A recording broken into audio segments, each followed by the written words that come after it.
اعوذ باللہ من الشیطان الرجیم بسم اللہ الرحمن الرحیم اللہم صلی علی محمد وعلی آل محمد۔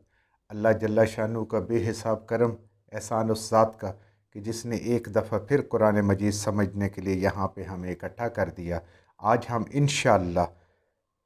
تیسرا پارہ سورہ آل عمران کے آیت نمبر 66 سے اپنا سبق شروع کریں گے۔ سورہ آل عمران آیت نمبر 66۔ اعوذ باللہ من الشیطان الرجیم بسم اللہ الرحمن الرحیم۔ ہا انتم ہؤلاء حاججتم فیما لکم بہ علم فلم تحاجون فیما لیس لکم بہ علم واللہ یعلم وانتم لا تعلمون۔ پچھلی آیت میں بھی اور آیت مباہلہ میں بھی اور پھر حضرت ابراہیم علیہ السلام کے بارے میں جھگڑا کرنے کا وہی بات آگے چل رہی ہے کہ تورات اور انجیل تو حضرت ابراہیم علیہ السلام سے بہت بعد میں نازل ہوئی، اور یہ جو تم گروہوں کے نام رکھے اور تقسیم ہو یہ بھی بہت بعد کا ہے۔ ابراہیم علیہ السلام تو بہت پہلے کے ہیں، تو پھر کیسے کہہ سکتے ہیں کہ وہ یہودی تھے یا نصرانی تھے، کیونکہ وہ تو اس تقسیم سے، اس گروہ بندی سے بہت پہلے سے، ان کا زمانہ تو اس سے پہلے کا۔ وہی بات آگے چل رہی ہے۔ ہا انتم، ہاں تو تم ہی ہو، ہا اولائے وہ لوگ، ہا جج تم جو بحث کرتے ہیں، جو جھگڑا کرتے ہیں، فی ما اس چیز میں لکم ہے تمہارے پاس، بہی اس کا، علم کچھ علم۔ تم نے جو نبی کریم صلی اللہ علیہ وآلہ وسلم کے ساتھ جو بحث اور مباہلہ کیا، جو علمی بحث کی، اس کے بارے میں تمہیں اپنی کتابوں سے علم تھا، اور اس پہ مبنی آپ سے بات ہوئی۔ نبی کریم صلی اللہ علیہ وآلہ وسلم نے اللہ کے اس کلام کے ذریعے سے تمہیں لاجواب کیا۔ تو یہ تو تمہارے پاس ایک دلیل تھی، ایک کتاب کی بات تھی، تورات کی بات تھی تمہارے پاس، تم نے کی، اس کے بارے میں تم نے جھگڑا کیا۔ فَلِمَ تُحَاجُّونَ، تو پس کیوں جھگڑتے ہو، کیوں بحث کرتے ہو، فیما اس چیز میں، اس بات میں، لیسا کہ بالکل نہیں ہے، لکم تمہارے پاس، بہی علم اس کا کوئی علم، تو اس کے بارے میں جس کے بارے میں تمہارے پاس کوئی علمی دلیل ہی نہیں ہے کہ حضرت ابراہیم علیہ السلام یہودی ہیں یا نصرانی ہیں، جس کا اس کے تمہارے پاس کوئی علم نہیں،